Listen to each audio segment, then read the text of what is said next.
Hello everyone, आप सभी को छठ महापर्व की ढेर सारी शुभकामनाएं। बिहार के लिए छठ सबसे बड़ी चीज़ है, उससे बढ़ के कुछ भी नहीं होता है। तो आज मैं छठ का प्रसाद ठेकुआ, जिसे बिहार में खजूरी, खजूर और टिकरी बोलते हैं, बना रही हूँ। ठेकुआ थोड़ा इससे अलग तरीके से बनाई जाती है, जिसकी रेसिपी मैं बाद में कभी शेयर करूँगी। तो इसके लिए मोटा आटा चाहिए होता है। तो मेरे पास नहीं थे तो मैंने दलिया, जो गेहूं का टुकड़ा होता है, उसको मिक्सी में ग्राइंड करके इस तरह से हल्का मोटा आटा तैयार कर लिया है। अगर आपके पास नहीं है तो आप चाहें तो नॉर्मल आटे में ही थोड़ा रवा मिक्स करके मोटा दरदरा टेक्सचर दे सकते हैं। तो इस तरह से मैंने 2.5 कटोरी आटा तैयार कर लिया है। अब नारियल, इसमें सूखे नारियल डालते हैं, तो इसके पतले स्लाइसेस करके बारीक बारीक टुकड़े में काट लेंगे। आप इसे ग्रेट करके भी डाल सकते हैं। ग्रेट करके डालने पर ज़्यादा अच्छा रहता है, वो फ्राई करते समय ऑयल में निकलते नहीं हैं। लेकिन मैं बिल्कुल प्रसाद की तरह ही बना रही हूँ, तो उसमें इसी तरह से कट करके डालते हैं। अब यहाँ मैंने गुड़ पाउडर लिया है। अगर आपके पास नहीं है तो आप नॉर्मल जो गुड़ आता है उसी को बारीक टुकड़े में काट के और पानी में इस तरह से गला लें, मिक्स कर लें। मैं इस गुड़ पाउडर को ही 1 कटोरी पानी डालकर और उसमें मिक्स कर दी हूँ। अब इसमें मोयन लगा लेते हैं। तो पहले घी डालेंगे, एक ही बार में नहीं डालें। मैंने यहाँ 5-6 चम्मच डाले हैं, क्योंकि चम्मच बहुत ही छोटे हैं। आप ज़रूरत के अनुसार फिर बाद में डालते जाएंगे। तो इसे इसी तरह से हाथों से मसल के, जैसे शक्करपारे नमकीन के लिए आटा तैयार करते हैं, उसी तरह से इसको हाथों से अच्छी तरह से मसल के तैयार करेंगे और इस तरह से बांध के देख लेंगे। ये अच्छी तरह से बंध रहे हैं, हल्के हाथों से ही दबाने पर मतलब हमारा मोयन परफेक्ट लगा है। अब यहाँ कटे हुए नारियल और थोड़ा इलायची पाउडर और सौंफ डाल देंगे। इसमें सौंफ की खुशबू बहुत ही अच्छी आती है। यहाँ आप चाहे तो कटे हुए काजू, स्पेशली इसमें छुहारा काट के ज़रूर डालते हैं प्रसाद में।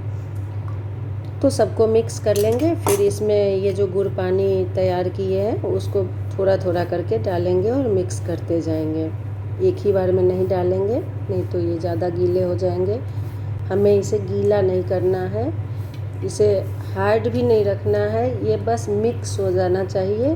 और जब मुट्ठी बांध के बॉल बनाए तो आराम से वो बंधने लायक हो जाए। इसे डो की तरह नहीं करना है। आगे आप देखेंगे मैंने किस तरह से किया है। तो इसी तरह से सभी तरफ फैलाते हुए हाथों से मसल के बीच बीच में जितनी ज़रूरत हो उतना ये गुड़ का पानी डालते जाएंगे और इसके आटे को तैयार कर लेंगे। इसे चीनी से भी बनाई जाती है, लेकिन प्रसाद के लिए गुड़ से ही बनाते हैं। चीनी से भी आप बनाना चाहे तो सारा प्रोसेस सेम रहेगा, बस इसमें गुड़ का जो हमने पानी डाला है उसके बदले आप चीनी पाउडर या चीनी डाल के और नॉर्मल पानी से इसी तरह से थोड़ा थोड़ा करके डालते जाए और मिक्स करते जाए। तो देखिए, मैं इसे गूंद नहीं रही हूँ, बस इसे मिक्स कर रही हूँ। और सेम इसी तरह से करके अब इसे हल्का ऐसे दबा के रख देंगे, तो धीरे धीरे थोड़े और सॉफ्ट हो जाते हैं। अब ये इस तरह से मैं गोले बना रही हूँ तो आराम से बंध रहे हैं, बस इतना ही चाहिए। अगर आप ज़्यादा गीला कर देंगे तो वो क्रिस्पी नहीं बनेंगे, खास्ता नहीं बनेंगे।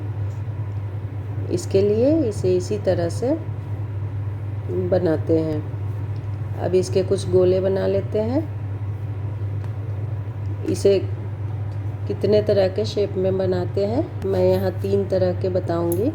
मेरे पास सांचा नहीं था, इसको बनाने के लिए एक फ्रेम आता है जिसे सांचा बोलते हैं, तो वो नहीं है तो भी कोई बात नहीं। इस तरह से चकले पे या किसी प्लेट पे गोले को रख के हाथों से दबा के, मैंने राउंड बॉल बनाया है तो राउंड वाला पहले बना लेते हैं। तो इस तरह से दबा के मोटा सा एक ऐसा बना लेंगे। और उसके बाद में अब सांचा नहीं है तो चाकू से काम चलाएंगे। तो यहाँ मैंने एक बड़ा वाला चाकू लिया है जिसके बैक साइड से मोटा वाला जो किनारा होता है उधर से ऐसे डिज़ाइन बना दिए हैं। चाकू में भी थोड़ा घी लगा लीजिए ताकि वो चिपके नहीं, और चकले में भी थोड़ा घी लगा लेना है। अब इधर मैंने घी गर्म होने के लिए रख दिए थे, तो थोड़ा मैंने डाल के देख लिया है, परफेक्ट गर्म है घी। तो अब इसमें एक एक करके आराम से डालेंगे, क्योंकि ये बहुत ही डेलिकेटेड होते हैं, ये जल्दी टूटने लगते हैं। क्योंकि हमने इसे आटा बना के नहीं किया है, तो ये बड़े सॉफ्टली हैंडल करने होते हैं। और कुछ देर इसको टच नहीं करेंगे, ऐसे ही लो फ्लेम पर इनको सिकने देंगे। फिर थोड़ा जब कलर आ जाएगा ऐसा हल्का ब्राउन, तो इसको धीरे धीरे पलट देंगे। अगर आपका आटा सही से तैयार हुआ हो तो हमेशा ही ये परफेक्ट बनेगी। बस आटा गीला ना हो, मोयन अच्छे से लगे हो, तो कभी भी आपके खजूर ख़राब नहीं होंगे। और इसे आराम से आप जब अच्छी तरह से ठंडे हो जाए तो एयर टाइट कंटेनर में करके 20-25 दिन तक रख सकते हैं, टेस्ट चेंज नहीं होता है। अब मैं दूसरे शेप में बताती हूँ। ये लीफ शेप में बना रही हूँ। इसके लिए मैंने इस तरह का थोड़ा लंबा टाइप का बॉल बनाया है, और उसे ऐसे बना के और आगे से लीफ की तरह थोड़ा पतला शेप दे देंगे। फिर इस पर भी वैसे ही चाकू से डिज़ाइन बना देंगे। बिहार में तो तरह तरह के सांचे आते हैं जिसमें अलग अलग तरह के डिज़ाइन बने होते हैं, उससे लोग बनाते हैं। तो सेम वे दूसरा भी दिखा देती हूँ। इसी तरह से लीफ का शेप दे देंगे और चाकू से इस तरह से डिज़ाइन बना देंगे। आप चाहे तो टूथपिक से बना सकते हैं, आप चाहे तो फोक से बना सकते हैं। अब फिर से इन्हें भी इसी तरह से डाल देंगे। बस घी या ऑयल जो भी आप यूज़ कर रहे हो वो बहुत ज़्यादा गर्म नहीं होना चाहिए, और लो फ्लेम पे ही सेकना है इन्हें तुरंत नहीं टच करेंगे, ऐसे थोड़ा कढ़ाई हिला के आप सेट कर दें। तो ये भी सीख चुके हैं, इन्हें भी हटा लेते हैं। अब मैं एक ओवल शेप का दिखाती हूँ।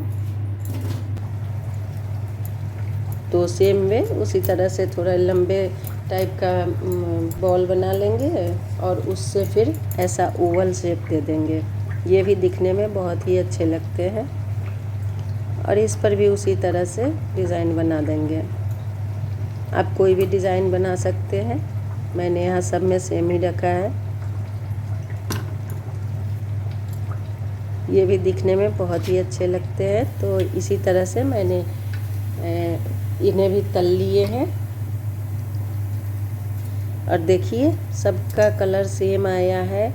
ना इससे ज़्यादा डार्क करना है, ना इससे लाइट रखना है, ये परफेक्ट कलर है। तो इसी तरह से मैंने सारे तैयार कर लिए हैं, और यहाँ मैंने एक छोटी सी टोकरी सजाई है। जो भी मेरे पास अवेलेबल था वो फ्रूट्स और ठेकुआ रख के थोड़ा छठ का फील आए। तो इसी तरह से मैंने सारे ठेकुआ तैयार कर लिए हैं। आप सेम इसी रेसिपी से बनाएं और कमेंट करके बताएं कैसी लगी ये रेसिपी। और आप सभी को छठी मैया हमेशा खुश रखे, अच्छा हेल्थ दे, यही मेरी शुभकामना है। फिर मिलेंगे, तब तक के लिए बाय बाय, टेक केयर।